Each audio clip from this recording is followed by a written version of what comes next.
Hey guys, welcome to this video. Today we're gonna go through a quick overview of the gameplay and rules of Thunderforce 3. So you start the game with a stage select.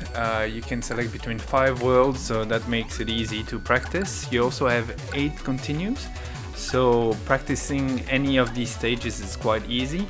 Once you finish those 5 stages, there are a couple other stages that lead you to the final boss. I won't spoil the surprise. To practice those, you may need save states. That's a little bit harder to access.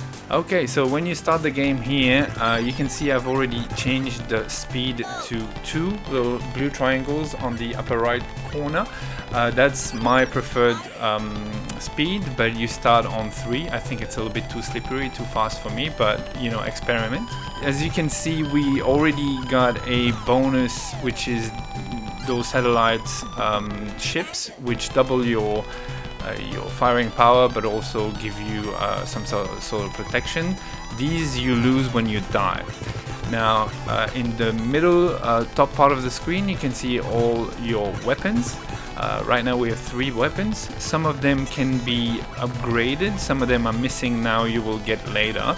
But the main shot that you see right now, the laser, changes into a blue laser, an upgraded laser, which is very powerful, especially with the satellites. Another thing about weapons is that when you die, you only lose the weapon that you're currently using. So let's say you have the laser. Well, if you die and it's upgraded, then you lose the upgrade, but of course the laser you never really lose.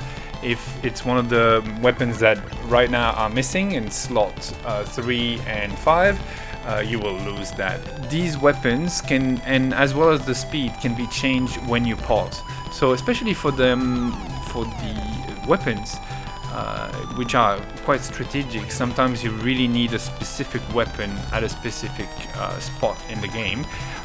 You may feel overwhelmed cycling through all the weapons and then getting the wrong weapon and then just dying. So you can pause and change the weapon while paused and then unpause.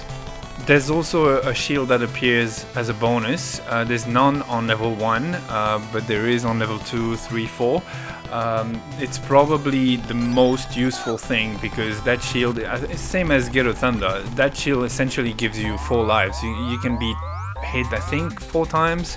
Don't quote me on that, maybe 3, maybe 5, I can't remember exactly. But yeah, it's better than anything else because you can essentially die and not die and keep your weapon. So it's better than alive. It's actually better than 3 lives. So yeah, the problem is with these shields, you need to remember exactly where they are and often shoot proactively, you know, on one area of the screen.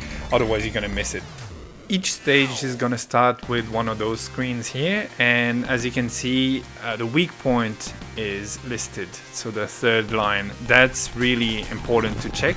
On this boss it says search radar, and you'll have to figure out where it is. On the first boss, that kind of chickeny boss that I just beat, it said stomach, I think, or belly, so that was a little bit more straightforward to understand. But yeah, on some bosses it can be a very good hint to have. Another thing to note that can be quite helpful in this game is that the closer you get to the enemy to shoot, the faster it will die. There's really a correlation between the distance and your firing power. So to get rid of a big enemy or a boss, just get as close as you can and you will see how quicker it dies.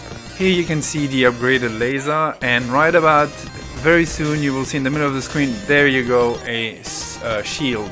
So as I told you before, you needed to be in a very precise space and shoot in order to get it. So overall, while there are plenty of places in the game where you die very easily, the game is not that hard because it gives you a lot of extra lives.